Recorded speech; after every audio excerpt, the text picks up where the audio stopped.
Might be. This is how far we've fallen.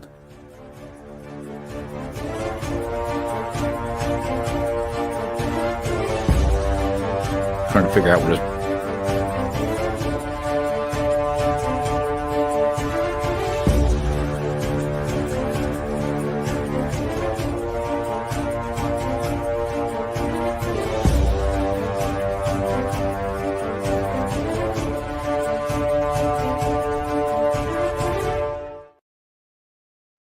Hey, everybody, welcome back. It's the SCB Steelers Podcast presented by DEK Roofing Incorporated of South Florida. We are very proud to be part of the Variety Sports Network. And I am coming to you from the Frank Walker Law Studio, and the season's over. I wish it were that abrupt. It felt a little bit more like the Bataan Death March, with 5 straight losses. Just no offense to our brave heroes who were in that, but I mean that just felt like what it was. I've never seen a Pittsburgh Steelers fan base less interested in a playoff game. I don't think anyone cared. I think everybody just kind of felt like, oh well, we know what's going to happen, and sure as shit, that's what happened.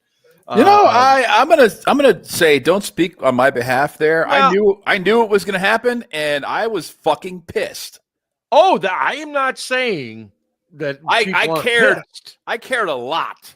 Yeah, I guess what I'm saying is, and unfortunately, I am stuck currently in a place where the Detroit Lions fans are experiencing something for the first time really ever. And it is wall-to-wall Lion stuff, and it's just so intriguing to me to see one fan base just this and another like this, and it's just a weird thing right now, and I think we're all pissed off. Don't get me wrong, and I do want to make a disclaimer before we start talking. And first of all, I'm hopeful that Scarps can join us. Somebody hit a power pole in his neighborhood, knocked his power out. He did it himself. He may have. I think it was somebody from the Steelers organization, because they knew he was going to go off tonight. Yeah, maybe. And we're hopeful he can get on the program, but we're not sure. And we're more worried about him and his family. As you know, it is winter, and no power means no heat. And so hopefully everybody's good there. And if he can join us, that'll be great. But the disclaimer I want to say is that the three of us, and I can speak for Ryan as well, we don't take any enjoyment in what we're about to discuss tonight. We would much rather be talking about the Pittsburgh Steelers beating the Baltimore Ravens in the divisional round, getting ready for that game, than sitting here talking about the quarterback situation and Mike Tomlin and George Pickens and guys not hustling and this, that. We would much rather be talking about positive things. But the fact of the matter is, we're all pissed off, not just because of what happened on Saturday or the 4 games previous, but this pattern that has existed. So with that said,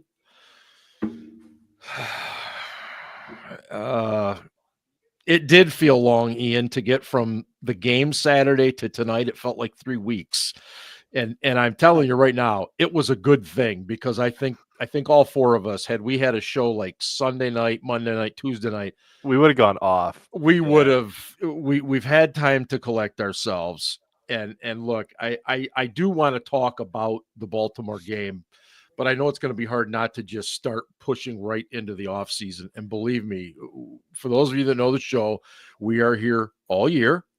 We don't miss too many weeks. And so we will take time to go through this roster. And by the way, Ian did a great job, over 2,000 words, Steelers roster outlook. So if you get a chance, go to steelcityblitz.com and check that out. But we'll break down this entire roster. Tonight is going to be just more of a macro, if you will, a broad view of Saturday. About the coaches. A eulogy for the season, if you will. You know what? That's a good way of saying it. Ian, I'll start with you. Saturday night in Baltimore, did it feel like deja vu all over again when you saw 21-0? Absolutely. Oh yeah. Yes. It was Yes. worse, And man. So 21-0 was definitely deja vu all over again from what we've seen for the last 5 playoff outings. I think, and obviously I wasn't here last week, so I have a lot in my head from the last 2 weeks that I haven't really voiced on. And congratulations to you and your Thank you. wife, by the way. Number 7. Everybody's happy, healthy, great. And shout out to whoever it was in the chat last week. I was trying to listen from my phone while we were in the hospital, but someone said that I got to 7 before the Steelers did. Whoever that was, because that was a great comment. And you guys also talked about the Cromartie Index last week, which for those who don't know, the Cromartie Index, named for legendary cornerback Antonio Cromartie, calculated by taking your children plus baby mamas divided by your Wonderlic score. So I actually went and found a sample Wonderlic test online and took it to figure out what my Cromartie Index is, which is 0.24, which is much, much lower than several NFL players. Over 1 is bad. I'll just put it that way.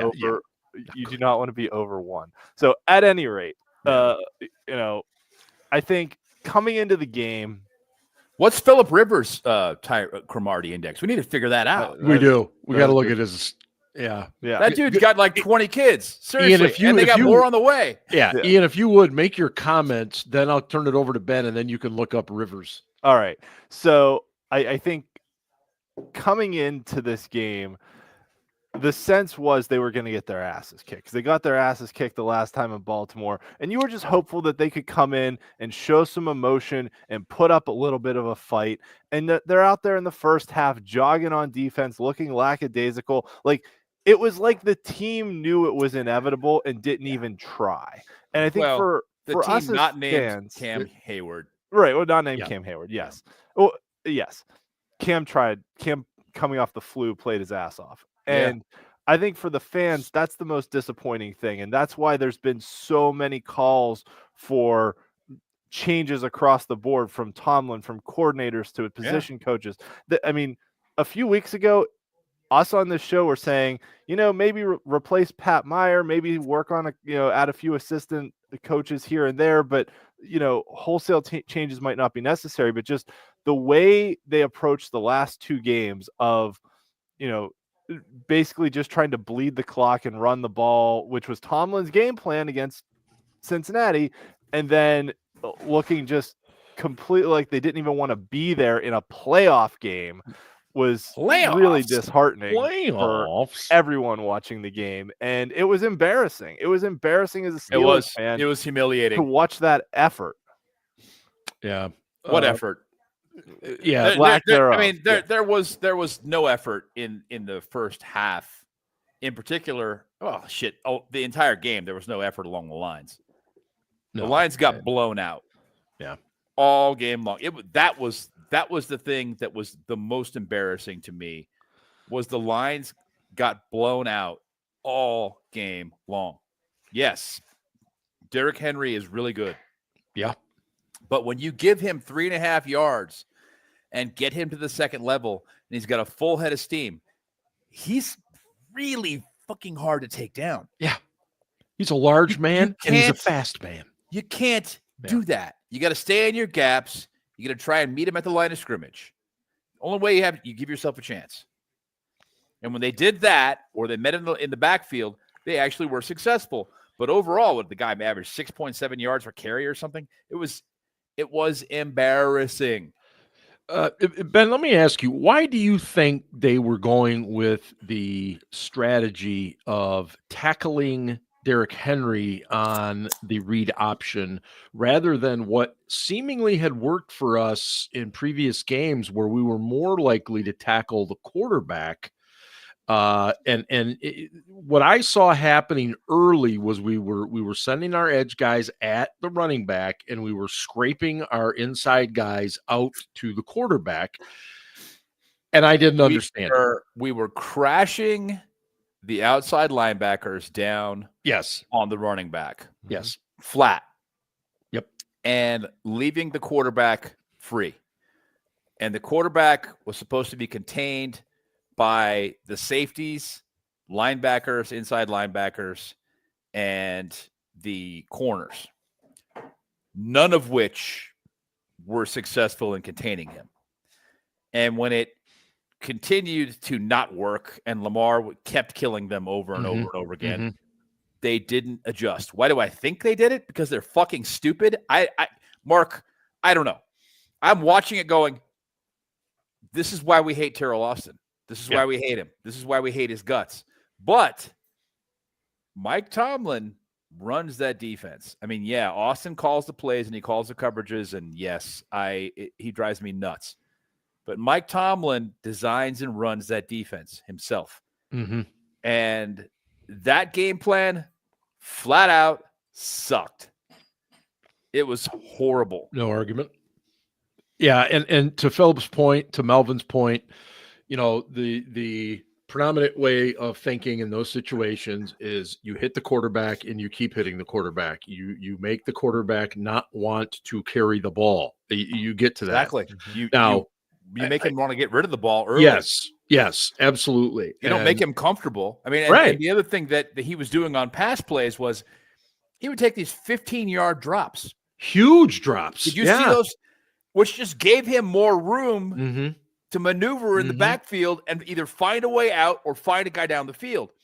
I thought that Wilson did a pretty good job, truly, on Andrews. I mean, given the fact that it's Andrews, and Andrews is ridiculously good. He's very good tight end. Yeah. I thought that Wilson did a pretty good job on him. I thought that Deshaun Elliott did a great job on him when he was in coverage. But, they knew they could just keep running the ball. I mean, what do they have? 299 yards of rushing. Yes. And that was only because at the end of the game, Lamar took a knee and lost a yard. Yeah, you're right. It wasn't 300. They would have had a 300-yarder on us. You're correct. What did the Steelers have? 69, 66, 66. I thought it was like 26. We didn't have that much rush. No, because it's between Warren and Najee. I don't even think they got to 25 yards. The other thing I want to mention too about the schematically, when your edge rusher crashes down like that on the running back, you need to have someone there filling that outside gap behind them, whether it's a safety coming down, whether it's an inside linebacker sweeping across, a slot corner coming in. You have to have someone in that gap. If that's your design on a read option for your defense, and that was the design because of what TJ and Highsmith were doing. Yep.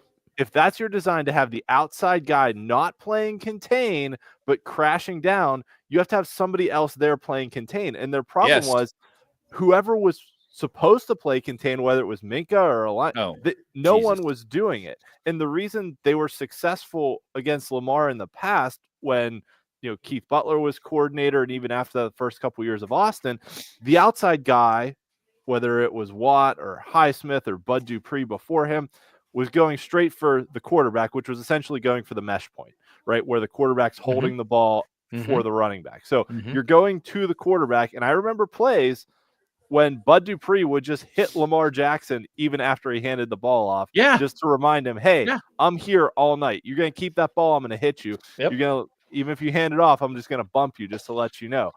And that's a deterrent right there. But also what that does is when your outside guys are playing contained now, if the quarterback hands it off, your inside linebackers are the ones that should be tracking the running back. They have a much shorter distance to travel to get to wherever the running back is going than to get to the outside gap that the outside linebacker just vacated. It was just a horrible defensive scheme across the board, and they didn't adjust. That was the other, this team showed a complete lack of adjustment over these last 5 games too, that they were just like, well, this is our game plan. This is what we're doing. And we'll see how it goes. And just a complete lack of willingness to make changes on the fly. Like TJ Watt, Alex Highsmith, they've been in the league for a long time. You don't think if you tell them you pull the linebackers aside on the sideline or at halftime and are like, hey, on those read options, go for the quarterback. Now we're going to have somebody else fill the gap and get the running back. Right. But they didn't adjust. They never did. Yeah, it was frustrating as hell. And by the way, for the record, it was 299 to 29. 29. Okay. Yeah, I didn't. 29. Yeah. Which And the other thing, Henry had over 150 yards after contact too. Yes, 153. And I think that's something worth noting is not only the yards after contact, but just that Baltimore had this want to in this game that we are used to seeing out of the Steelers. Yep. Pat Freiermuth got tackled 3 times short of the sticks, like in the first quarter. He had the ball with a yard to go, and this is something I tweeted this week because I was flabbergasted. Would Heath Miller ever miss converting that? No, I think I tweeted that during the game. Yeah. Preseason game. Would he ever miss converting that first down? No, ever? Heath always knew where the sticks were. Yes. No, he just he tried to go upfield. Heath would have gone this way, run over the corner. He just would have gotten there. He just would have gotten it. And Ben Roethlisberger made a point on his show that the ball wasn't placed well. You want to throw it out in front of him and outside so that the tight end can get those yards. I understand the point, but when a guy you're giving up 60 pounds against is tackling you,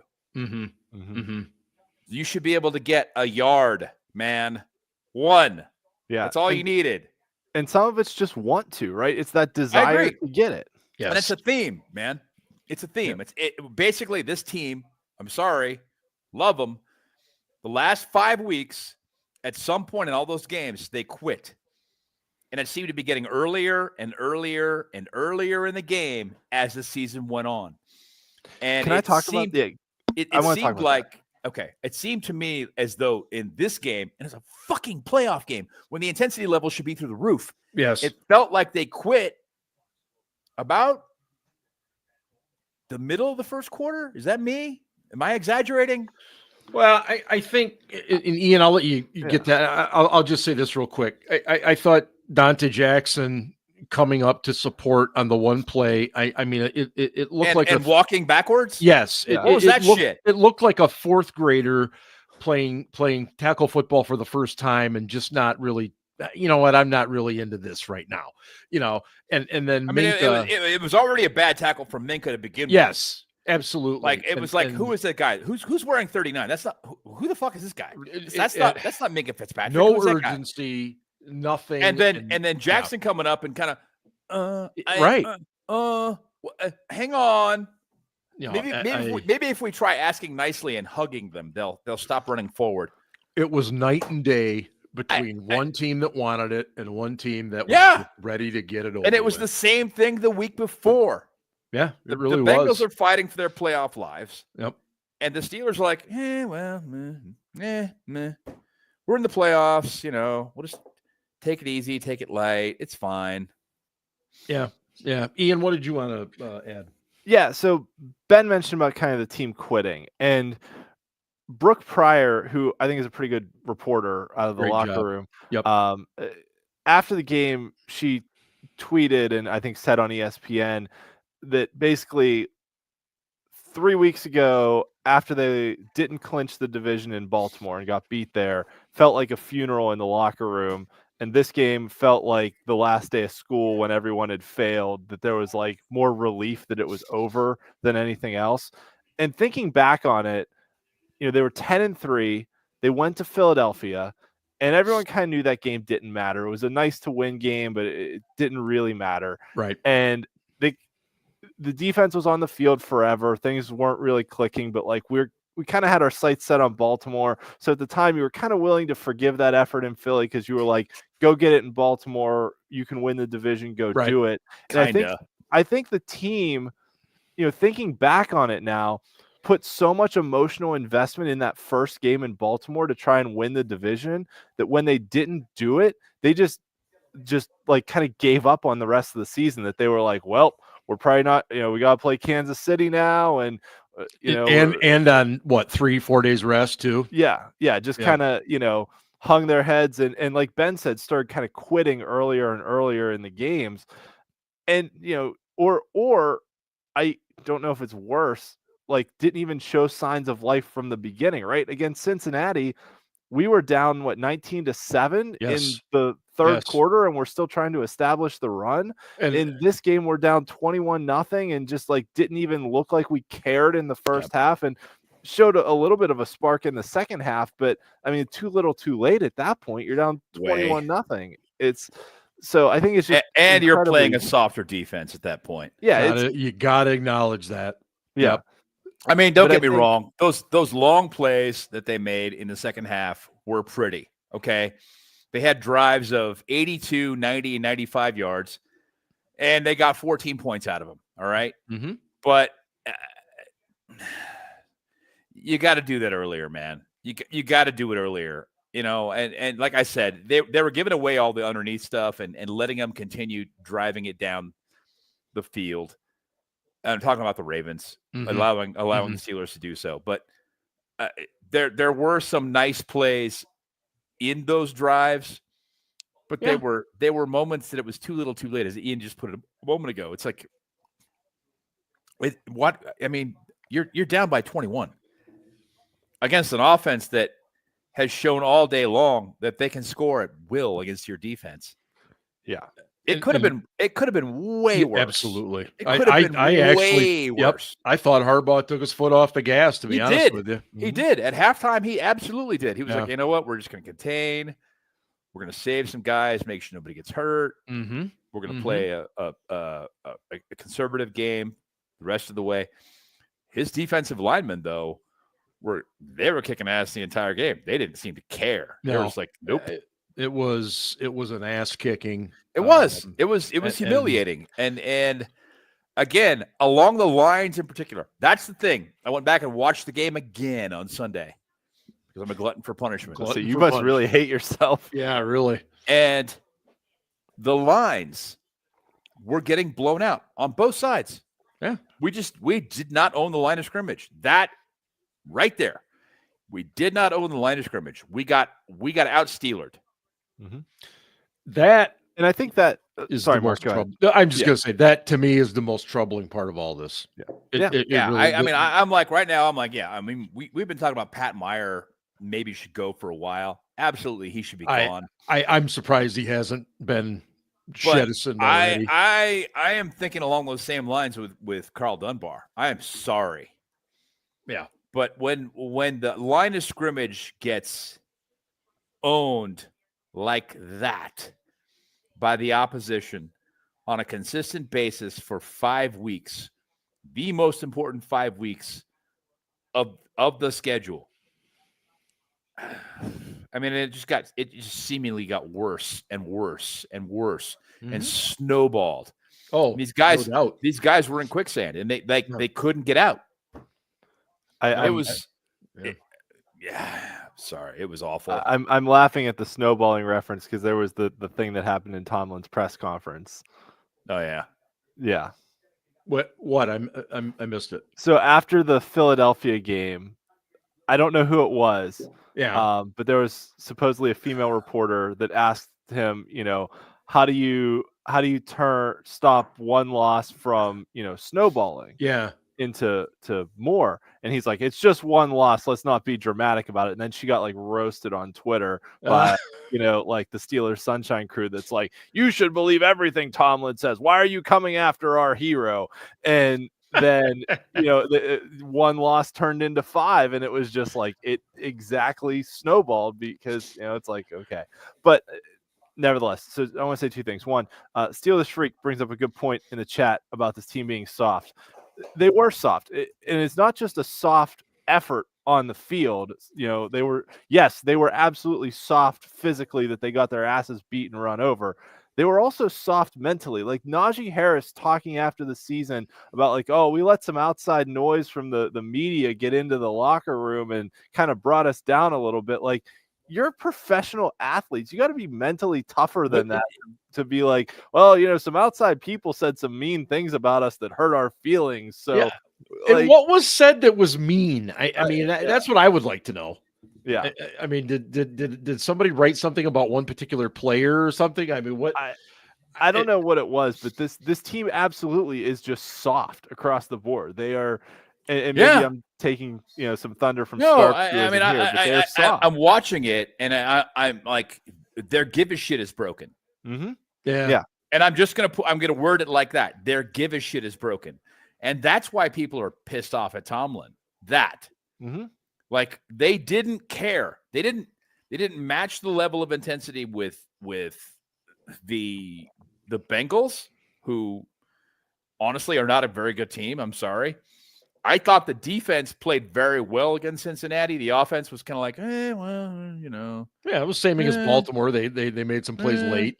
Yeah. No, I mean, I thought the defense, limiting that offense to 19 points and forcing a couple of turnovers was a nice performance, honestly, because that's a really good offense.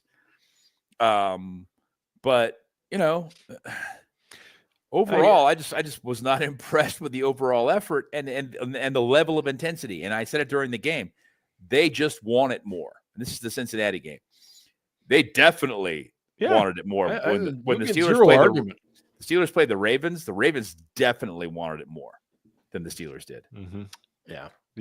When the Ravens have, I think, a bad taste in their mouth about how the last couple of years of playoffs have ended, and they feel like, Lamar Jackson potentially getting his third league MVP, and they haven't even made it to a Super Bowl with him, that they've got their sights set on making it that far and are doing all those little as much as I fucking hate to admit this because I hate the Ravens, but they're doing all those little things that it takes to pursue a championship. Now they got to play Buffalo this week, who's also in the same boat, that they're like, we've had Josh Allen now for 8 years, 7 years, and haven't even made it to a Super Bowl. So it's an issue. One other thing I want to mention, Ben talked about some of the assistant coaches, right? The position coaches. Yeah. I would be challenged to come up with a position group where I would say they have improved. The players have improved over the skill level that they were at when we brought them to the team. Tight ends. Maybe tight ends a little bit. But, I feel like a lot of pick a group, right? Cornerbacks. Joey Porter Jr. is still handsy and grabby, just like he was in college. I think he's coached to do it, honestly. At this point, I truly believe that he is coached to play that way. And they're like, we'll just see how often you get away with it. Right. But offensive line, right? I mean, we've talked about Pat Meyer, but oh God, we knew when we drafted Broderick Jones, we were getting a young, raw, super athletic guy that could be molded into something. But he's basically the same player he was when we drafted him. I haven't seen progress out of him. I'm not seeing these guys make progress in their development. And I talk about this a ton at draft time, but draft picks are only as good as the coaches you have to develop the players. I think the inside linebackers have gotten better. I'm not impressed with the way the DBs have played at all. I think the outside linebackers are really good players, so you're not getting rid of that guy because I said it 1,000 times. Great players make coaches, make great coaches. So you got a couple you got 3 pretty good players at outside linebacker. That guy's he's not losing his job. The defensive line, and I'm sorry, I'm just going by unit, but the defensive line, we talked about that earlier. No, I'm sorry. If you're getting eaten up that way and giving up that kind of space along the defensive line, no, you are not coaching this line correctly. And the offensive line is horrible. The tight ends, like I mentioned this before, I think they've improved. Running backs, I actually do think that Jalen Warren has done a pretty good job, and he came in undrafted. So, but Najee Harris is basically the same guy that we draft. Najee Harris. I think Najee Harris came in with too much mileage on him. And I've talked about that before. It is what it is. Najee's gotten worse, but he's in decline. Feels like it. Cordarrelle Patterson just sucks. He's old. He needs to go. By the way, he's got another year into contract. And the quarterbacks, I don't fucking know. I have no idea. Well, we'll come back to that. I want to address a couple of things before we get to the quarterbacks. Sorry, I sent us off on a tangent. No, it's fine. Danny Smith's doing a great job. Yes. Okay. Danny Smith is the only assistant coach. Yes. They could completely clean house with assistant coaches and just keep Danny Smith, and I'd be okay with it. Well, I'd be really good if they hired a defensive coordinator and said, we're going to run your defense. And Mike is going to be hands off and be the leader of men that he's the thing that he's really good at. The thing he really excels at is being a leader of men. And obviously he will approve game plans and he will still be able to override play calls if that is the case. But he's not going to design the defensive. He's not going to design the defensive game plan anymore, and he's not going to have his fingerprints all over the defense anymore. That would make me. It would give me some kind of I don't know, depending on who they would hire, right? But I would like to see it happen. Well, I want to get to the quarterbacks and I want to get to the coaching staff. I did want to address. Tom asked a question, and I don't think we're going to spend much time on this. You're right, Robert. It won't happen. Did Hard Knocks have any impact on this team at all? Fuck yes, it did. I think it did too.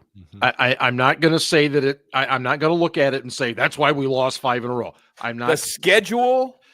Yes. Okay. Nick Sirianni talked about it that week. Yes. He said, them being on Hard Knocks really is an advantage for us because we get to look into their meetings and see what they're talking about, and it really is an advantage to us. Maybe not a big one, but it's an advantage. And in football, any advantage is an advantage. Yeah. No. Fuck Hard Knocks. Yeah. Fuck that show. I am so glad to see it go. I haven't watched the last couple of episodes, and I won't be. And I'm with Mike Tomlin on this. I disagree with it on principle, and I will not fucking watch it anymore. And there were people who are like, oh, whatever, it's worth it. Blah, blah. No, it's not fucking worth it. It's not fucking worth it. It's not. I think so just to play devil's advocate here. Sure. And I agree. So I agree with everything you guys said about Hard Knocks potentially being an advantage. And I realize there's a market for it, during the season as things are happening. But there's some really good, documentaries out there, like the All or Nothing series on Amazon Prime that they follow the New Zealand All Blacks for a season, or they followed Arsenal or Man City or Man United or whatever. And there's 7 or 8 episodes, and it's just follows the team for the whole season, and you get the same kind of feel you get with Hard Knocks, but it's not being broadcast during the season to give another team an advantage. And that is the key. Yeah. Yep. So something like that, I'd be if they had just been we're just gonna have these camera crews here, but we're not gonna broadcast it till after the season. It'll be off-season content to get us viewers. Fine, that's fine. But during the season, you're right. It definitely gives an advantage to the other teams. Who was it? It was Najee who mentioned that he thought some of the things the media were saying had creeped into the locker room. Yeah. Now, I think it was Mark who said, blaming the media is the excuse du jour. And I agree with that. By the same token, I can see where they're coming from. When they have camera crews in their meetings, at the practices all week long because of this fucking show. Well, and what else you get? How they may start paying more attention to what the media is saying because of that. But you know what else you get with that too is you get agents in the ears of their players saying, "Hey, when you see those Hard Knocks cameras, make sure you get yourself on there. Make sure you say something funny. Make sure you do this because you never know. Might be a commercial opportunity down the road. Might be this. It's happening." I mean, it is. And that's the agent's job. I understand it. Absolutely. By the same token, that's annoying as fuck. Hell yes, it is. because we just want these guys to be able to focus on their jobs, which is playing football. And unfortunately, this day and age, there's a hell of a lot more to it. And you guys in the chat have had a wonderful conversation aside from what we're talking about other coaches, about players, and we'll definitely get to that in the coming weeks. We're not ignoring you guys. You guys are having a great conversation. A lot of really good points being made over there in the chat. And let's go to the quarterbacks right now. Yeah.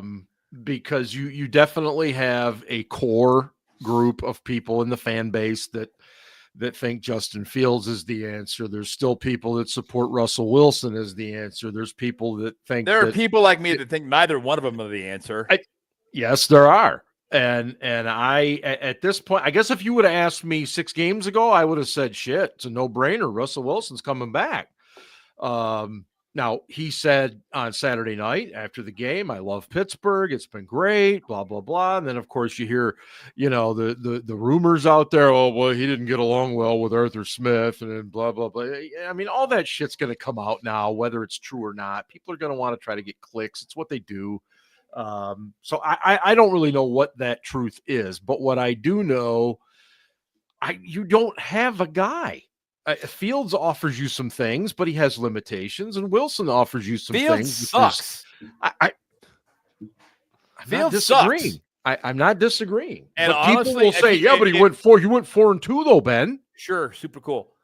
Fields throws the ball too hard, has no touch on the ball at all, and he makes really shitty decisions with the ball. And this is not a rookie. This was a 4th-year pro. He'll be a 5th-year pro. Right. This dude is not going to improve that much over what he has right now. And his biggest issue is he doesn't throw the ball with accuracy, and he throws the ball too fucking hard. And on top of that, he makes bad decisions a lot of the fucking time. And I still don't. So if we have that guy, and if he is our starter next year, we win 6 games, 6 or 7, in my opinion. Which, hey, it'll be a shitty season, but maybe we get a good draft pick, and we can actually draft a quarterback who's worth a shit. Yeah. Fields sucks. But conversely, that does not mean in this binary fucking world we live in, Trump, Biden, this does not mean that I support Russ. Russ is not the answer either. Right. Russ is not the guy. Russ is done. Russ is only good if you put him behind an offensive line that will protect him well. Yeah. So Russ would work in Minnesota, in my opinion. Philadelphia. Philly. Someplace where you got an O-line that's going to give you 4 seconds every time. You're not going to have guys in your face. They figured that shit out. The last 5 games, the things that guys did to pressure Russ primarily was inside pressure. Inside pressure. So you go through the guard tackle gap and get some inside pressure. And then if your edge rushers get there too, hey, that's much better. That's fantastic. You get some inside pressure on Russ, and you force him out of the pocket, get him running around, force him off his spot. Well, they were taking away the first option. Well, you force him off his spot. Yeah. Okay. You throw off the timing, and you got him. Yeah. That's it. So now the only thing he's got is the long ball or the check down. Yeah. All or nothing. That is it. Mm-hmm. And it works. Yeah. You can defend him that way. We're in a copycat league. As soon as somebody figured it out, they went, oh, we're going to copy that guy. The last 5 games reminded me of 2020, and Ian, you've mentioned this a million times, that I think it was the Ravens that came in, and I think we won that game. Good analogy, Vinny. We won that game, but the blueprint was there, and everybody started using it, and we went in the tank. And I felt very much the same way. Russell Wilson came in, had some really nice games, then all of a sudden, defensive coordinators who are paid a lot of money and are usually pretty smart, did a really good job against him. So we are in quarterback purgatory. For those of you not old enough to remember this is the 1980s all over again. we have all off season to talk about it. I'm not going to get into who it could be, who it won't be, any of that stuff, but that's where we are right now. And you look at the draft, it's not a quarterback heavy draft at all. You talk to most draft experts, they'll tell you there's really not even a single guy that's going to come in with a round one grade, but that doesn't mean there won't be guys taken in the first round because quarterbacks. Yeah. Ian, I've talked enough. Go ahead. Okay. Yeah. So my feeling on this is the long-term answer at quarterback is not to be found this year. He's not on the roster right now, or he's not on the roster right now. They're not free agents yet. Mm-hmm. And they're not going to find him in free agency because this year's quarterback free agent class is not very good. I think we saw what Sam Darnold is over the last 2 weeks. And like you said, the quarterback draft class is not very good. I mean, no. I like Cam Ward. I think he can be good.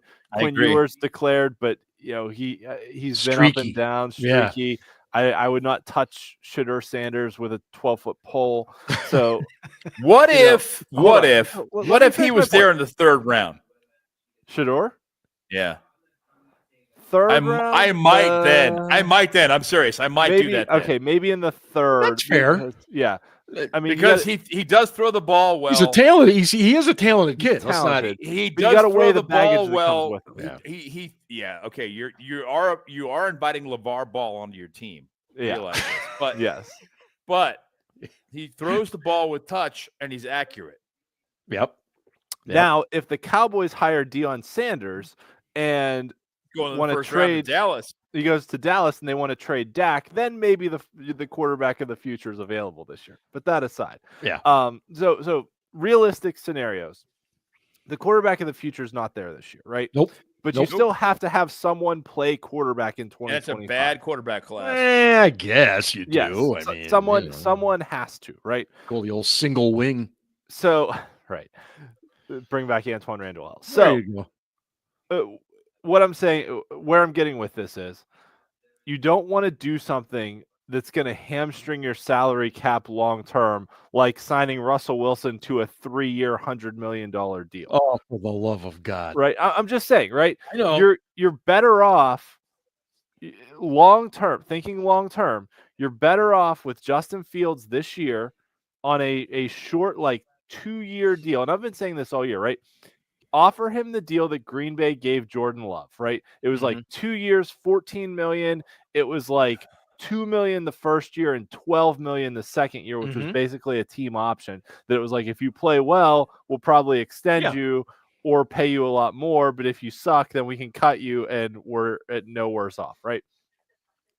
So there were a whole bunch of incentives in there too. There were some, yeah.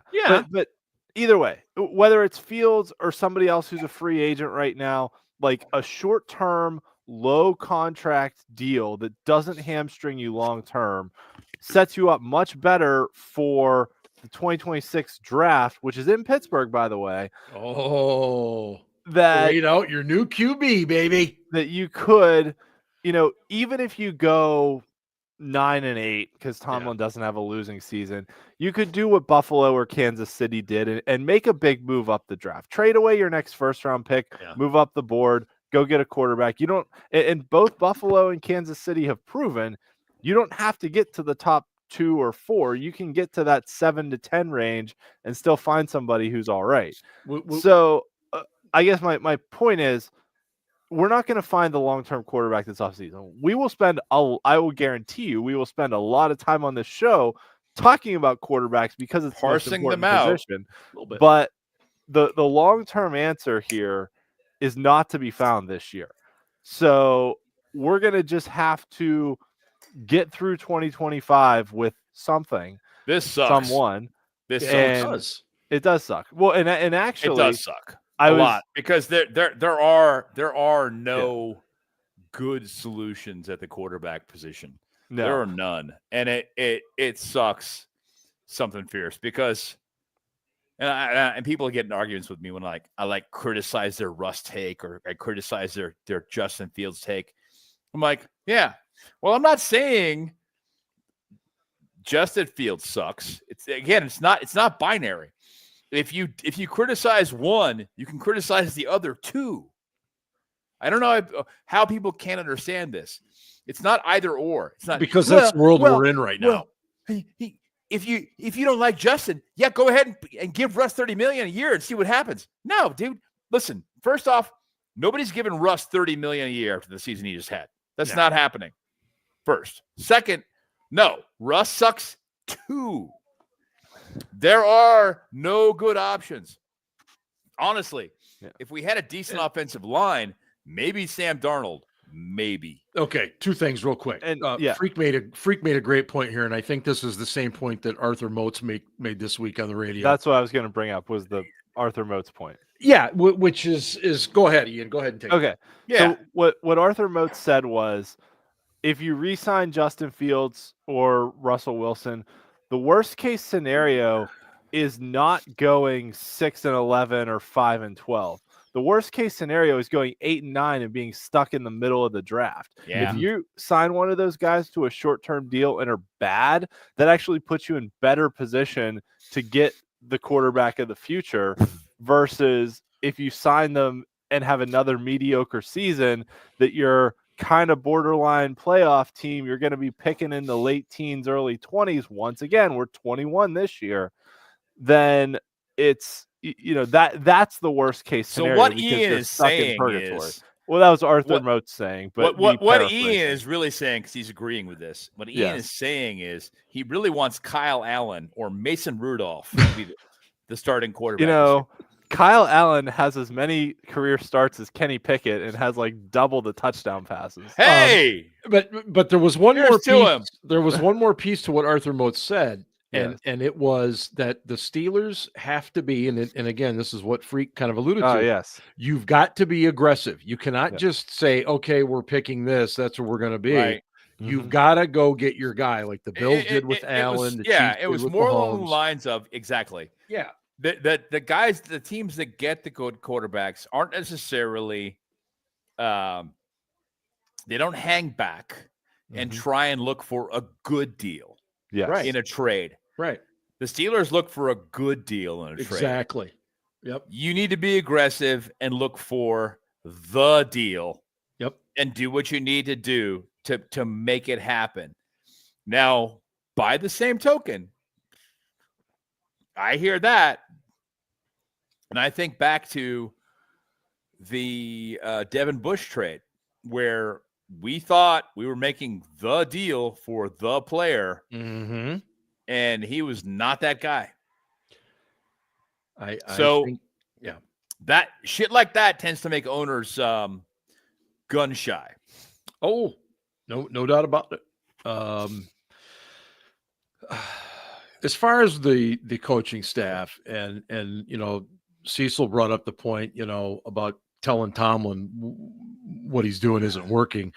We don't obviously know what their conversation was on Monday. Tomlin said that he did meet with both Omar Khan and Art too, and we don't know the contents of those conversations. We will find out over the course of this off season to a degree. Doubt, given what we know about the dynamics within the Steelers organization, right? I doubt that Omar is telling Mike he doesn't know what he's doing and he needs to revamp his approach. No, what I'm getting at, I do think that Art could say that. Yeah, I would hope Art would say that. I don't know that he did. Right. But what I mean, hope, though, I agree with you. I would hope that Art would say something to the effect of, Mike, maybe we should be revising the way, rethinking the way that we approach the way this game is coached. What I mean is Ben, is that we're not going to know what those conversations were. We're going to have to see what those meaning if they do get rid of Terrell Austin, then we're going to know that was part of that conversation. If they really do change a lot of things up philosophically from what Mike has done, then we'll know those were part of those conversations. But as for what the actual contents, we'll never know that. And I'm fine with that. That's the organization. I get it. But what we can see subsequent to those conversations are results. Yeah. And I mean, what I mean by that is the actions taken by the people that are involved in this process. And I know Tomlin's never going to share all the details of what's going on. Nope. It's just never going to be a thing, but their actions do speak loudly. And so I'm going to wait and see what they do and go from there. If Art gets out and says, at the end of the month, which is when we pretty much expect him to speak, that, things need to change and we're unsatisfied with what's gone on and, all the playoff losses and whatever else and and we're going to revise whatever. That's fine. But I'm going to look at, what changes as a result. If they fire a bunch of offensive quality control coaches and replace them, what fucking difference is that going to make? Right. You know what I mean? Yeah. Oh no, I'm on board with you. I mean, we need. Well, let me, Ian. What does we know? Mike Tomlin's still the head football coach here, but what does significant change look like to you? I think Ben hit it earlier where you have to give your defensive coordinator the opportunity to actually design and run the defense. You can't be telling your offensive coordinator how to scheme a game plan when you had a game plan against that same team that worked like 4 weeks ago, and then tell them, nope, we want to run the ball this week and we're just going to do that and just run the ball because we want to try and keep the ball out of Joe Burrow's hands. But when you're going run, pass, punt, that's not keeping the ball out of Joe Burrow's hands. So, I not only do I want to see. I mean, you can, Ian, and I'm sorry to jump in. You can scheme it. Remember the 2005 Steelers when Cowher changed. Cowher evolved. Absolutely. Cowher evolved, and he started listening to his assistants. Yep. And the 2005 Steelers, in particular in December and in the playoffs, started throwing the ball to set up the run. Yes. Okay. Now, so you can possess the ball for a long period of time by doing something like that. So you can alter your game plan and go, hey, listen, this is what we did the last time and it worked because this defense sucks. Their DBs are not good. So let's throw the ball early to set up the run. Rather than just saying, let's run the ball. We'll run the ball to possess the ball for a long period of time. You can throw the ball and have your receiver stay in bounds so the clock runs. For fuck's sake. Oh, my God. What a fucking concept. Yeah. They need schematic changes across the board. What they're doing right now, I mean, on defense, even when they're not running cover 2, which, find some. Everybody out there listening to the show, find someone who loves you as much as Terrell Austin loves cover 2. But also, or Mike Tomlin loves cover 2. Yeah. But also the guys that are playing zone, whether it's cover 2, cover 3, cover 1, they're not covering guys, they're covering grass, right? Coach Bobby in our Slack chat talks about this all the time, that the guys drop into zones and they're just like hovering there, covering the grass. Like you watch that Minnesota Rams game, right? The Rams were playing zone, but they were closing on those receivers like before the ball got there. And our guys just sit there and let them catch the ball and try and tackle the catch. Like that's a philosophical schematic adjustment, right? It's like how for years we talked about them matching outside in. Like that was my big gripe with Keith Butler, was how he would match outside in on coverage alignments when they were playing man. Like you can't just sit there and cover grass and wait. You gotta be more aggressive. And I mean, I'm no fan of Terrell Austin, as people who have listened to this show. Good comment, Steelers freak. As people who have listened to the show know, I'm no fan of Terrell Austin.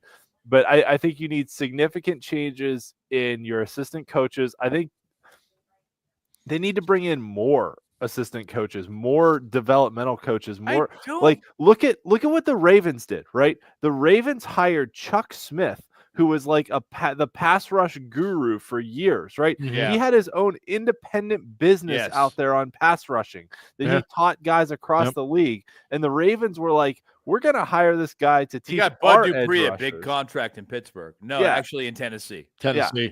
Yeah, exactly. But Hey, he got the franchise tag once in Pittsburgh. But, He did. But nevertheless, right? Like you're allowed to go out and hire these guys who are kind of subject matter experts to be just coaches on your team. You can hire these guys. I understand what you're saying, but Yeah. but my gripe is this: when Munchak was the offensive line coordinator, he was basically also the run game. Game coordinator, yes. Mhm. So he was the offensive line coordinator. That's a stupid comment. He's the offensive line coach. Yeah, I'm intoxicated now. So I haven't had dinner and I've had a handful of drinks and I was drinking before the show started. So he had enough leeway and enough respect within the coaching staff to go, listen, this is what my guys do well. So let's scheme the game based upon what my guys do well. My guy on this side is good at pulling opposite side, which nobody ever fucking expects, and he destroys players when he does. So let's pull him a lot. My guy over here is good at gap. My guy over here is good at zone. My guy over here is, and let's run these plays behind these guys because they're good at this thing. Right? Yeah. Yep. Let's design the fucking game plan around what my guys do well. We need to see more of that. We need to see more of that. And I don't know if there's not like enough respect given to the offensive coaches, the position group coaches, to be able to give them that kind of leeway, that kind of autonomy. We did that on both sides of the ball, though. We're trying to fit square pegs into round holes and asking guys, right? You're running a flea flicker with Ben Skoranek and Calvin Austin as your two guys running routes. Like, right. You're being like, okay, here's. Hey, I like Ben Skoranek. Let's not talk shit about Ben Skoranek. Dirtbag. No, I like him too. He's a better Miles Boykin than what Miles Boykin was very good as a 5 wide receiver and gunner, and exactly better. Yes, he's a number 5 wide receiver and a gunner. I'll take him. He's amazing. Yes, exactly. But nevertheless, what I'm saying is, right, they're not designing schemes on offense or defense to play to their players' strengths. Better example, right? They're running Najee outside and Warren up the gut. Right. Yeah. It's like you want to run your fast guy outside and your power guy up the gut.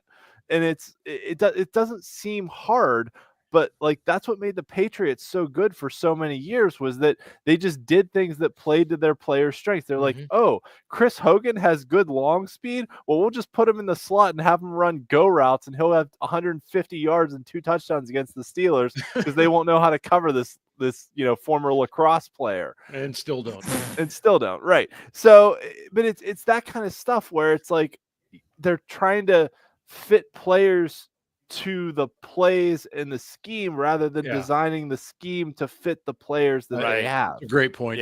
No, it's annoying. And we've talked about this for years on this show. And it sucks ass watching this year after year. The really successful coaches find ways to design plays that fit their players within that scheme, right? I think McVay does it as well as anybody. McVay does that. He's outstanding. Exceptional. Yep. Yes. But again, you get a guy like Munchak who's like, okay, I've known football, and I know football extremely well. I've been in it for 40 years. Okay, your scheme does X, Y, and Z, and you want to run these plays. Why don't we run this play to this side behind this guy because he does this thing well, and this play behind this guy because he does this thing well, and this guy, you know what I'm saying? So it opens up gaps for players to create big plays and be the guys that make coaches look good. I will say this for Najee Harris. He is not a a really good running back anymore. But God damn it, if that guy didn't bust his ass against the Ravens.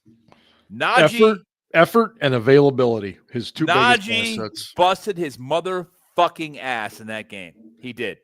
And it was embarrassing. I think it was you, or was it Ian? Somebody pointed out that there were no linemen up against Najee trying to push him forward when he was fighting for yards. I think that was Ian. Coach Bobby's mentioned that in our chat several times. There rarely see linemen up there going, okay, Najee's giving second and third effort. I'm going to give second and third effort too, because I want to be like Najee, because that dude's busting his motherfucking ass. I don't think Najee's good anymore, and I don't think the Steelers should keep him. I'm not saying that. But what I am saying is that guy worked his fucking ass off. What he is deserving of is respect. I agree. I think he can have a nice finish to his career with the right team, but I agree with you, Ben. I think there's been so much tread taken off those tires between Alabama and the touches that he's had this year or his first 4 years. The last 4. Yeah. I just wonder. I said it a few years ago. I think he's in decline. You don't pay a guy who's in decline. Someone, and I apologize, whoever it was, because it scrolled way up on me, but asked about Tomlin and developing rookie quarterbacks. Tomlin doesn't develop quarterbacks. No, I think that's strictly an offensive coach, QB coach type thing. And really the only thing we have to go on is Kenny Pickett. And we know how that went. Yeah, we know how that went. But if the question is, do we kind of just stick with a free agent this year and things don't go well and we need to find a rookie QB the following year, do we make the big change away from Tomlin? I don't know. I can't go there yet. But I'm not worried about it. Let's put it that way. In that regard. On Tomlin, I think two things simultaneously can be true. And I've seen them mentioned individually on Twitter. One is, it is possible that good coaches have their message go sour and just need a change of scenery, right? We saw it with Andy Reid. We've seen it with other coaches, right? Bill Parcells jumped around, and it's happened that good coaches just lose a locker room or just need a change of scenery, and it's better for both to just have a parting of ways, right? That is a thing that happens not just in football, in lots of sports, right? The Penguins had Dan Bilesma win a Stanley Cup and then just kind of got stagnant and then fired him, hired a guy who sucked, hired Mike Sullivan, who won 2 Stanley Cups, and now it kind of seems like Mike Sullivan's message is going sour too. So it's like, these things just happen in cycles, right? Even back in the early 90s, Scotty Bowman was a great coach and then went to Detroit and whatever. But nevertheless, won some cups. Yeah. So LGRW. It is possible for good coaches to just kind of need a change of scenery, and that's fine. It's a thing that happens. It is also possible, and I think true, that Mike Tomlin has actually overachieved the last few years with the roster he has had. Yeah. So I think, the Tomlin thing, I think, is that, yes, they keep winning in the regular season enough to be in contention for the playoffs. And it's been said by a lot of people out there in the local and the national media, there's 25 teams in this league that would love to be able to say we made the playoffs 4 out of the last 5 years. Big Ben's burner. Right. Right. Like how many teams out there would love to be able to say we made the playoffs 4 out of the last 5 years? But like 2/3 of them. Right, exactly. But 25 teams, right? But we're the Pittsburgh Steelers. We expect something different. We expect to contend for championships, not just contend for the playoffs. No, for sure. It's exactly what I meant in kind of the opening when I talked about the fact that I've never seen the Steelers fan base and the city in general so lackadaisical and just carefree about a playoff game. I don't see that. I just don't. I thought people were fucking pissed. Oh, no, afterwards they're pissed. I just didn't see there wasn't any enthusiasm leading up to the game because everybody was like, we've lost 4 in a row. Baltimore's hot. We're going to get our ass kicked. I think that people were trying to be cautiously optimistic. Oh, absolutely. A lot of that. And I was telling them the truth that the Steelers were going to lose. And of course, we all picked the Steelers to lose. Yeah, but okay, fine. But then they did. Right. And it's not so much that they lost that makes me angry. So we haven't talked about this yet. Okay. It's the way that they fucking lost. It's like it was as though they laid down. They fucking quit. And that's the thing that makes it so goddamn infuriating. Like if they went out there and they had that level of intensity and they were playing hard and they just got beat because they weren't as good, okay. I'd be fine with that. We'd be having. You know what? Yeah. If they lost 28-25, and they just lost because the team that they were playing was better.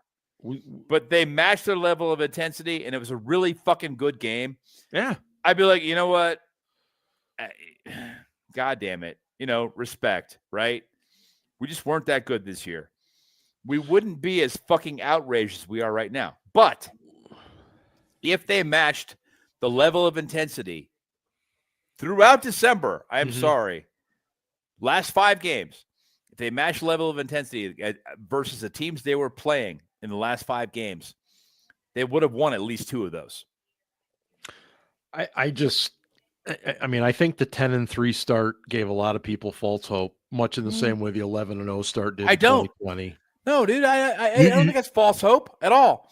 Listen, if you're a 10-3 team, you're a 10-3 team, right? You are what your record says you are. And if you lose 5 in a row at the end of the fucking season, you are what that reflects. All right? Yeah. So yeah, they were a good team. But when the going got tough, they fucking quit. Yeah.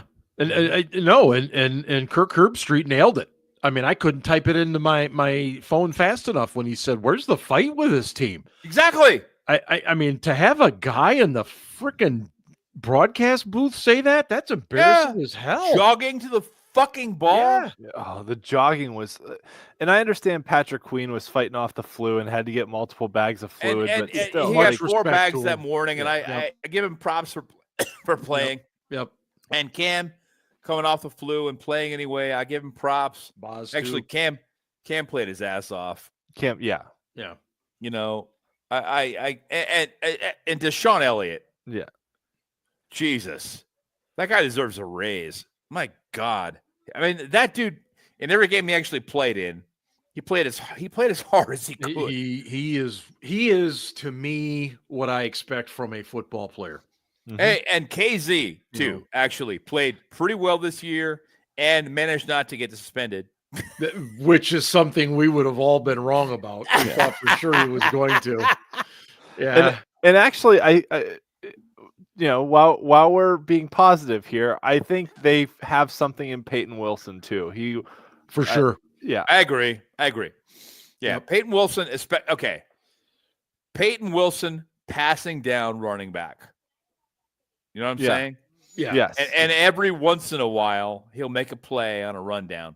But he really is your guy when there's something going on a passing down. Yeah, he covers tight ends. He covers running backs. He makes plays on the ball. I like him. Yeah.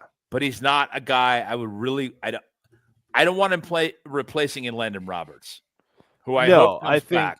I think for next year what you could do – is kind of like in baseball, how you can platoon guys versus right-handed, left-handed pitchers. Right. You can platoon Roberts and Wilson for rundown, pass down kind of situations.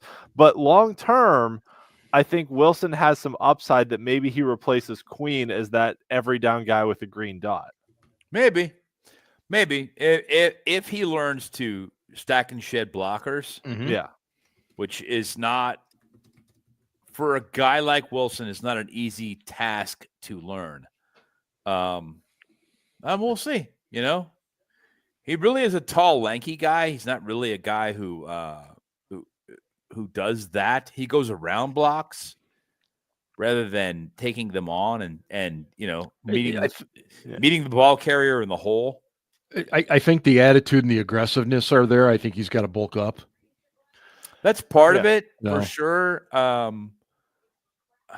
think there's a little more to it, but there always is. Instinctively, I just think he runs around guys. I think because he's always been able to. Instinct, yeah. His speed, his athleticism. Which, that's great that you could do that in college. This is the NFL. Everybody's good. You can't do that shit anymore. I do. Sonny Malamute, by the way, that's a fantastic name.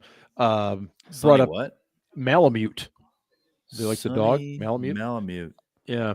Brought up TJ Watt. Yeah. And I think we need to talk a little bit about TJ. And here's, I guess, the angle. Is he in decline?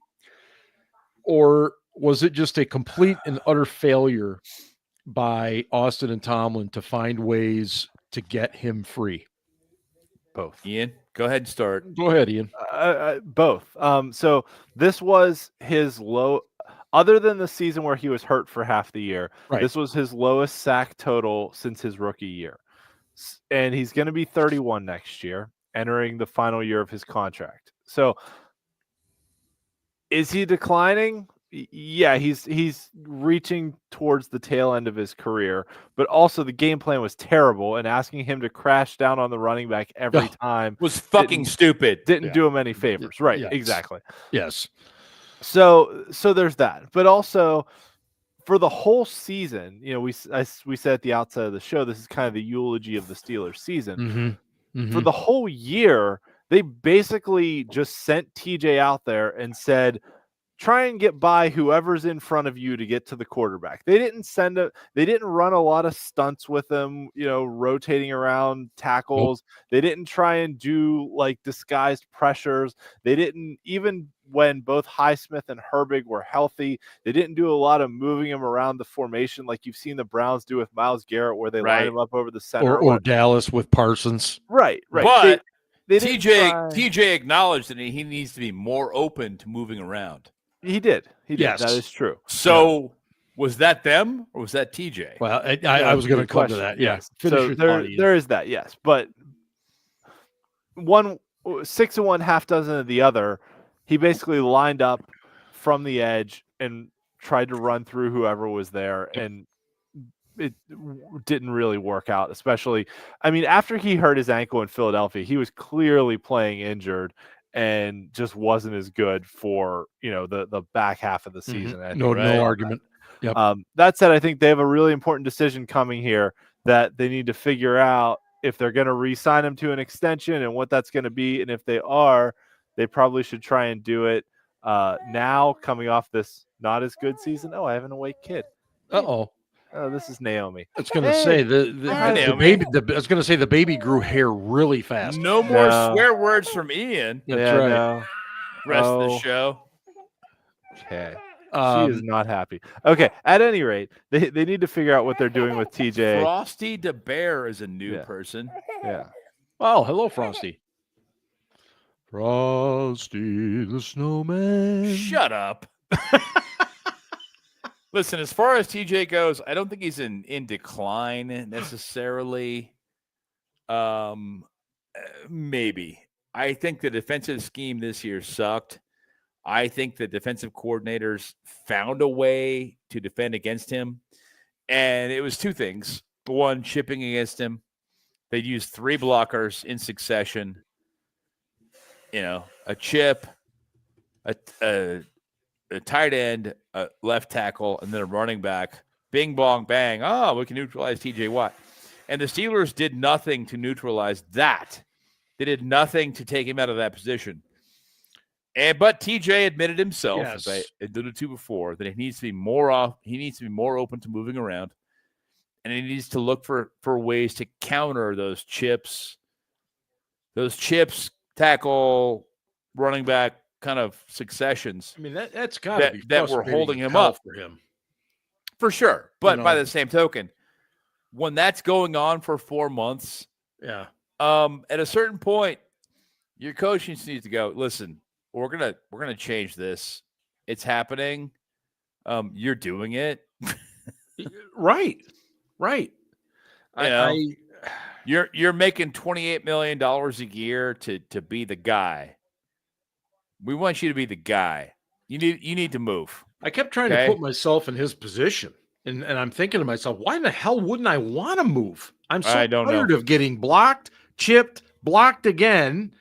And I yes, put me somewhere where I can get to the quarterback a little bit quicker, even much, more obstacles. stunts. Yes, he rolls inside and it's 1-on-1. Right. And there were some of those. There just weren't a lot. No, I just there was no creativity, imagination. No, it was 4 guys. Right. 4 guys. Yeah. So there might be a stunt, but all that meant was the defensive tackle and TJ were swapping places. Yep. Wow, that's overly difficult to pick up if you're an offensive super imaginative. Line. Yeah. Mm-hmm.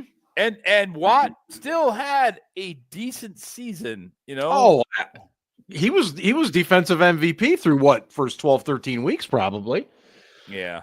And then the fall off happened, but I think that that guy. I think that well, Vinny, he wants to be a Steeler for life. He has no interest in going anywhere else. I think he and his wife are very, very happy there. And I think he's seen a lot of former Steelers that have stayed around the Pittsburgh area. And so I'm very curious to see what kind of, 11 and a half sacks. That's the other thing that I was getting to about why they need to make a decision on him this offseason is if you want to extend him with 1 year left in his contract, coming off the lowest sack total since his rookie year is probably the time to do it. Because if you wait and he has another defensive player of the year season, then he's going to want to be the highest paid defensive player in the league at 32 years old, which is a bad idea. So extending him now at something slightly lower than the top of the market guys might actually be a good long-term idea. Agreed. Yeah, no, he wants to be here, and as much as we can talk about the team holding on to guys for too long or whatever else, Rooney, Tomlin, everyone involved, Omar Khan, they love the idea of guys being Steelers for life, that they draft them, they develop them, they keep them around. So this is the other thing too, right? That as we get into this offseason, we're going to talk a lot on the show about what we think they should do and then what they're probably going to do. And my thought here is what they're probably going to do is extend TJ. So they, with 1 year left, I think when they extend guys. We need to talk about is that TJ, while he didn't set a career mark for sacks, wasn't even close. And we, a handful of us, including myself, predicted that he would before the season.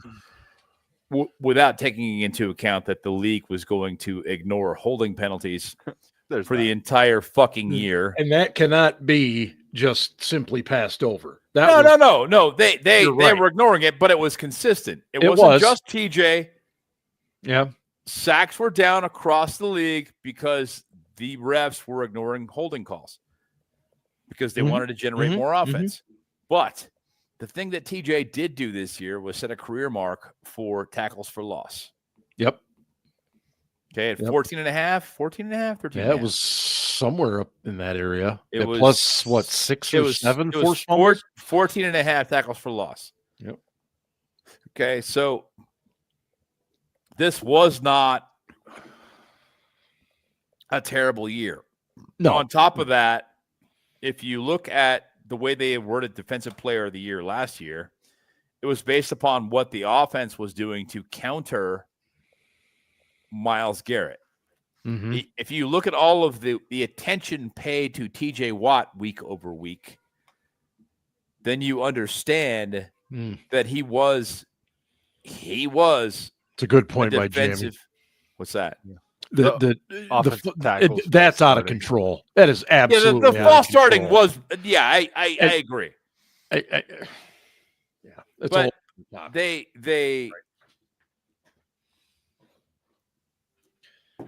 they took a look at the way that teams were paying attention to Garrett last year and saying, okay, they're going to devoting this kind of resources to Myles Garrett every time that he moves around. Well, we need to give him Defensive Player of the Year because that's the kind of impact he's having on games. Fine. They needed to do that this year because they're sending 3 guys every play at TJ Watt. Not every play, but a lot of plays. 3 guys. Yeah. 3. It literally every freaking time. Tight end, tackle, running back chip, guard pulling out. I mean, it was constant. Do we want to talk a little bit about George Pickens? Sure. Trade his ass. He's an asshole. It came out this week. Mike DeFabo of The Athletic mentioned in an article that Pickens showed up late to the Christmas Day game versus the Chiefs. He was after the inactives were reported. Right, the inactives. And he was not reported as inactive, which tells me that someone called him and said, "Where the fuck are you?" Probably Coach Aziani. Yeah. Called him and said, "Where the fuck are you?" I'm on my way, man. I'll be there in a minute. So he missed warm-ups. He missed warm-ups. Right. Showed up late. They still made him active. And these are the things that people don't like about Mike Tomlin. Right. And there's a pattern. I mean, it goes back to Le'Veon Bell. He pulled the same shit a couple times. But he's benched players. He benched Antonio Brown. Yep. He benched Antonio Brown. He benched Antonio Holmes. AB. Remember that? Yeah, I remember that. Yeah. The Giants game in 2008. Yeah. Yep. He benched AB for not showing up for practice on Friday. Yep. Not showing up for the walkthrough, and then showing up late on Sunday. So he benched his ass. Called him in his car, as I understand it, and said, "Listen, you're not playing today." Right. So AB was there in a fur coat on the sideline till halftime, wasn't he? For the first half, then he left. Yep. Well, Pickens, as we all know, is exceptionally talented. Yeah. But an exceptionally talented asshole. Extremely immature. We saw it again on display in the post-game comments. Again, that's a situation where you just say, you know what, I'm really not going to comment on my feelings on the offense right now. Let's get to the offseason. We'll work on it. But instead, I don't think we're doing a very good job, and avoided the media almost all year long. There were reports that he was hiding in the weight room at times so he didn't have to be interviewed. I mean, that's fifth grade fucking behavior in my book. And I'm not saying he's got to come out and give a full press briefing like he's the president's press secretary. That I don't think anybody expects that. But be available, man, and just answer the question and move on. Be done with it. And my guess is Mike will not trade him. Mike thinks he can, work with him. And okay, if it were me, I'd trade him. I'd get some capital for him, some collateral rather, and use it in the draft. But I don't know if it's going to happen or not. I think Art should just override him and saying, "Listen, we're trading him." I would be okay with that. I think that Art should say, "Listen, we're not going to give this guy another contract here, and you and I both know this. Yeah, let's just go ahead and face reality." It's a great comment, Frosty Bear. That's really funny. You never know. You might be able to trade her for some picks. Player to be named later. So, Mark, you should read that comment for the people that listen and don't watch the show. Yeah.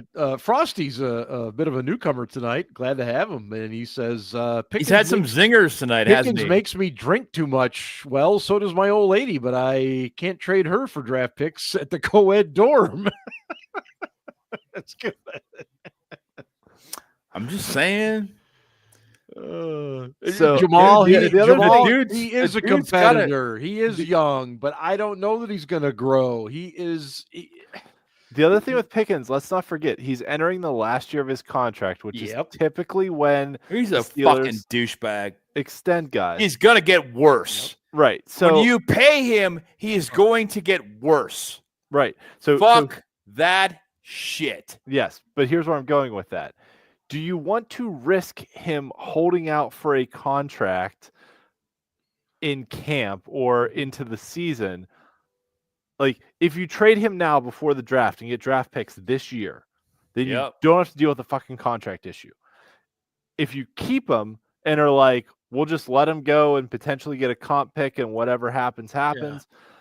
Like, you're risking the fact that he could hold out in camp and into the season and like pull some weird ass bullshit, right? I mean, the other thing is, as of right now, if you trade Pickens, Calvin Austin's your only wide receiver under contract. Right. So you could completely rebuild this wide receiver room. Like in an off season, just rebuild the whole room. And I don't think people would be too torn up about that. No, because Van Jefferson was a number 4 posing as a number 2. Calvin Austin was a number 3 posing as a, I don't know what he was. Yeah. And, you know, Pickens just like not mentally being there for the Cincinnati game. Like, I mean, he basically what the fuck played his way off. What the fuck was that bullshit? Yeah. Yes. So I wasn't here after that show to voice my frustration about that game. Again, Pickens give a shit was broken in the Cincinnati game. It was a game they really, I mean, they didn't need to win it to get into the playoffs. Obviously, they were there. But one, they would have gotten a better draw in the first round. Houston was would have gone to Houston, much worse team. And two, they needed to fucking win a game. They needed to get on the correct slide at that point, and he did nothing to help. The dude was like, well, you know, sorry I dropped that one. Jamie makes a good point. You know, it's the old hostages volunteers thing that Tomlin likes to say. If Pickens doesn't want to be here, don't pay him. Yeah. No, I don't give a shit if he wants to be in Pittsburgh. I don't either. I don't either. Trade his ass away. And as far as free agents like T. Higgins, if I'm T. Higgins, why the hell would I want to come here? Exactly. I don't even know who my quarterback is. I saw a tweet the other day that I thought was super fucking funny when a guy was like, it was like, at this point, if I got drafted by the Steelers, I go, whoa, wait a minute. If I was a wide receiver and I got drafted by the Steelers. I posted that on Slack. Hang on. Yeah. Am I the asshole? Am I the asshole? Am I the asshole? Is That's that why they're drafting now? me? You know? Jesus fucking Christ. Yinzer Gear just jumped in. Yinzer Gear, man, later than ever, dude, but glad to see you. Yinzer Gear is an angry individual. He's just kidding. Good dude. We Cecil, we talked a little bit about Muth tonight and his inabilities to get 2 yards. No, a yard, dude. A yard. Fucking 3 feet. You got to know the guy's 6'6". He should have been able to fall forward. Versus the guy he's giving up 60 pounds on. Yeah. I just got to know where the sticks are, right? Yes. I like Keith Miller, preseason game, much less a playoff game. Preseason game would have gotten that first down. Yeah. On principle. Yes. He would have gotten the first down. Yes. Fuck. That really pissed me off. Oh, that was one of the plays of that game that just and I think it was Vinny that mentioned, you know, when he dropped that very first play of the game, it was like, fuck, here we go. Yep. Yeah. You know, and I couldn't agree more. You just felt it right there, for whatever reason. Maybe you're right. CA3 is on the rise, but he's a slot only. I think if they can get viable dudes on the outside, then I think he becomes even better. Yeah, he becomes scary then, because then you can run that slot go, and it's like, oh shit, oh my god, what do we cover? The dude's like 4.24. I mean, you're not catching him. Well, here's a question. Somebody mentioned, I think Jamal mentioned D-Wash. Why in the hell do they not just say, hey, D-Wash, why don't you run about 8 yards straight out from your tight end position, turn, box the guy out? It's a catch every time. Exactly. I do not understand why we don't do this more often. Yeah, it's 3rd and 7. We need 8 yards. Just do that. Yeah, we talked about this when we played the Chiefs, right? That the Chiefs run that double hook route, right? Yes. With Kelsey on one side and Gray on the other side, and it puts that middle linebacker in a bind that you have to decide who you're going to cover, and one of the guys is going to be open. And it's what we talked about with what I talked about, Ben talked about, Chats talked about earlier, that the offensive scheme and defensive scheme, but offensive scheme is, here's the plays we're going to run. Whoever's on the field, run this play. Not scheming plays to get players open and scheming plays to maximize success based on players' skill sets. We just don't do that. We haven't done it for years, and it's annoying as hell. Yeah, absolutely. And speaking of the guy that schemes it, Arthur Smith has now formally interviewed for the head coaching positions of both the Chicago Bears and the New York Jets as of today.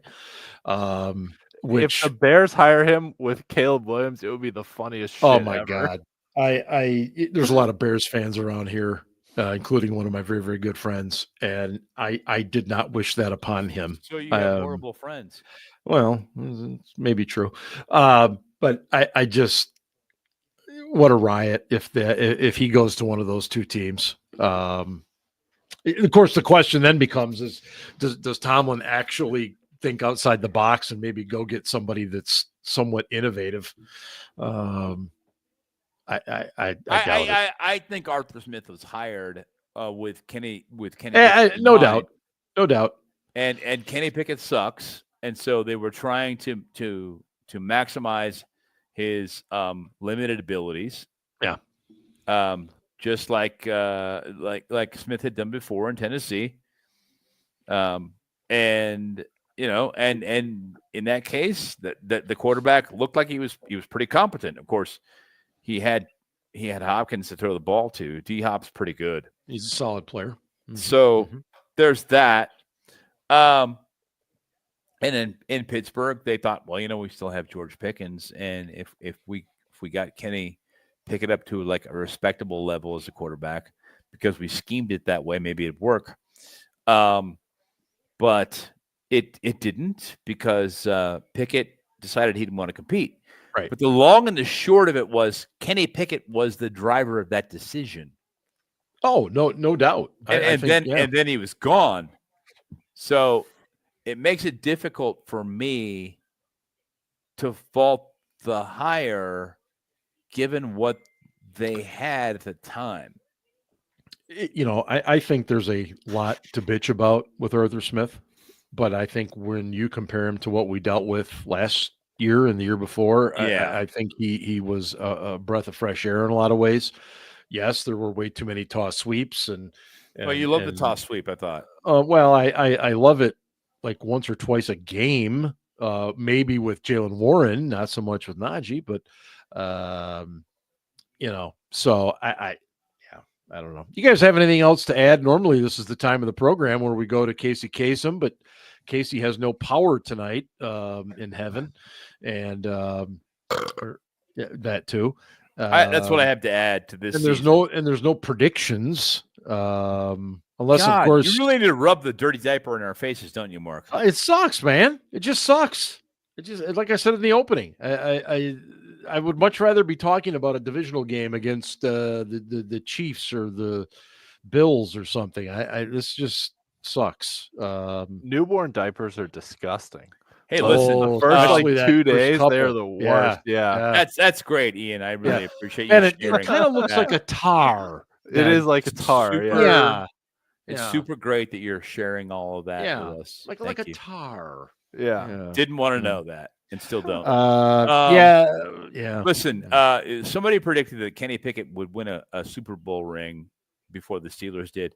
And he might. As a backup quarterback who never sees the field. So, hey, good for you if that's what you predicted. That's fantastic. Aaron, you are not allowed to watch the Buckeyes until I get a graphic for the new Inside Blitz. Inside Blitz. The new feature that I'll be doing. Just a somewhat daily, maybe every other daily. Aaron, the Buckeyes suck donkey balls. And so, Aaron, you know what happens if you don't get that done? Then the Buckeyes lose on Monday night. Exactly. So, you might want to get on that. Here's a just quick question for you guys. Yeah. Would you guys rather have seen our season end the way it did for us or the way Minnesota's did? Where you had a chance at the number 1 seed and then lost 2 games and were just out. Well, the Steelers I wouldn't, basically they controlled their destiny to the number 1 seed. Yes. So at 10-3, if the Steelers kept winning and then beat the Chiefs on Christmas Day, they would have had the number 1 seed. Yes, that is correct. But they didn't keep winning, obviously. And they didn't just lose 2 in a row. They lost 5 in a row. We know this. So, there are some parallels, is all I'm going to say. That's the long and the short of that. Would I rather this or that? If I'm a Vikings fan, I'm sick to my stomach. If I'm a Steelers fan, I am sick to my stomach. So, well, look, is it like a thing where we're competing to see like this year, which year was the worst? Or is it like a long-suffering thing? Like, this thing has gone on for 5 years, and I'm fucking tired of it. Because that's where I'm at. I don't know about you guys. Well, I love Mike Tomlin, and I'd love for him to stick around. But the motherfucker needs to change. Yeah. We have said on this program for 10-plus years that only one team gets to say at the end of the year that they had a successful year. Yeah. However, we did also say at the beginning of this year, just being as reasonable as we could, that it would be a successful year if the Pittsburgh Steelers could win a playoff game. Right. And so here we are. We're right back to square one, and we did not win a playoff game. And again, we weren't really competitive in that playoff game for the 5th straight time. And that's the most frustrating part, that they just haven't been competitive in them. Yes. I mean, these games have largely been over by halftime. And that is just, so unacceptable. It is. Anyway, we'll wrap it up there. We've gone way over 90 minutes, and what a great crowd we had tonight. We had a great audience. Thank you, all of you, for interacting. Really appreciate it. You guys in the chat were great tonight. We didn't have time to talk about half your comments, but we'll get to it in future weeks. The thing that was great about the chat tonight, in my opinion, and I'm just going to throw it out there, was everybody was like a good commenter tonight. There were no douchebags. No, and we have shit out there. We have a very educated group. We have some of the smartest commenters. We do. Yeah, we do. We have smart commenters, and typically when they're just being idiots, Mark bans them. So that's right. There is no place for shenanigans here because this is Fat Steve or whatever the fuck his name was. Something like that. Yeah, I don't know what the hell that was. He's gone. Whatever. He's anyway, not going to be here anymore. Anyway, no, I don't know. That was a one-off, I think. Anyway, thanks everybody. And unfortunately, we didn't have Ryan here to do his William Sherman impression and just like burn everything down because he was ready to. He was going to do the march to the sea, baby. He's been prepping all week, and then he sends us a message. My power's out. Some douchebag hit the power pole down the street. I don't. No. I think it was a Steelers official because the Steelers knew he was going to go scorched earth tonight. I think he did it himself. He could have. I do. I think the idiot did it himself. God damn it. No, you just can't doubt that guy. But in any case, we will be here next week. We will be here all year long because we love this team regardless of how frustrating they make us. Again, make sure you check out steelcityblitz.com. Lots of stuff here since the season ended. Make sure you check out Ian's roster breakdown. It's 2,000 plus words. It was good of stuff. It's fantastic. It's easily one of the best you'll see out there. So, and check us out on our socials on Facebook, Instagram, X, Twitter, whatever the fuck they call it these days. Twatter, yeah. And hey, as always, boys and girls, Go Steelers. Buckeyes suck. Donkey balls. Oh, Wow. Fuck you, Aaron.